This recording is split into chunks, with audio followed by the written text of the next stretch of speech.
खामोशी में छुपा अपनापन। अंजलि की शादी एक साधारण लेकिन प्यार करने वाले परिवार में हुई।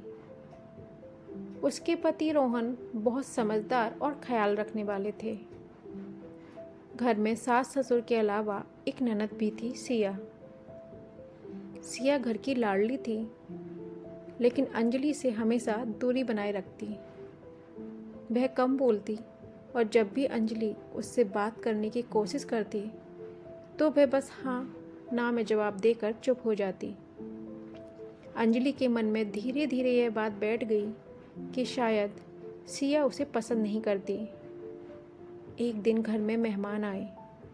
अंजलि ने पूरे मन से खाना बनाया। सबने उसकी बहुत तारीफ की, लेकिन सिया चुप रही।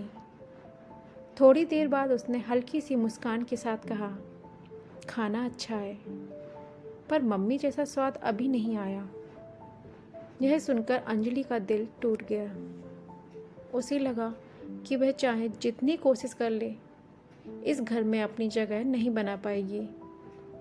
दिन बीतते गए और दोनों के बीच खामोशी बढ़ती गई। फिर एक दिन अचानक रोहन की तबीयत खराब हो गई और उसे अस्पताल में भर्ती करना पड़ा। घर में चिंता का माहौल छा गया। सास पहले से ही बीमार थी और ससुर उम्रदराज। अब घर और अस्पताल की सारी जिम्मेदारी अंजलि और सिया पर आ गई।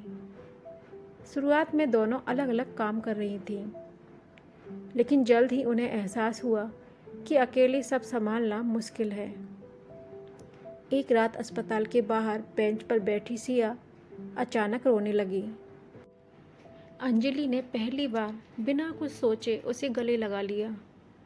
सिया ने सिसकते हुए कहा, भाभी, मुझे माफ़ कर दीजिए। मुझे लगता था कि आपके आने से भाई और मम्मी मुझसे दूर हो गए हैं, इसलिए मैं आपसे दूरी बनाकर रखती थी।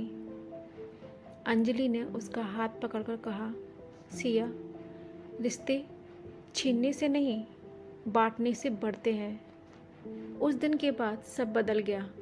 अब अंजलि अस्पताल संभालती और सिया घर। दोनों एक दूसरे का सहारा बन गई। रात रात भर जागकर एक दूसरे को हिम्मत देती। धीरे धीरे रोहन ठीक हो गया और घर वापस आ गया। अब घर का माहौल पहले जैसा नहीं था, उससे कहीं ज़्यादा अच्छा था। रसोई में अब अंजलि और सिया साथ में खाना बनाती, हंसती और बातें करती। सिया अपनी हर छोटी बड़ी बात सबसे पहले अंजलि से ही साझा करती। कुछ महीनों बाद सिया के लिए रिश्ता आया। लड़का अच्छा था, परिवार भी अच्छा था, लेकिन सिया उदास थी। उसने अंजलि से कहा, भाभी, मैं आपको छोड़कर कैसे जाऊंगी?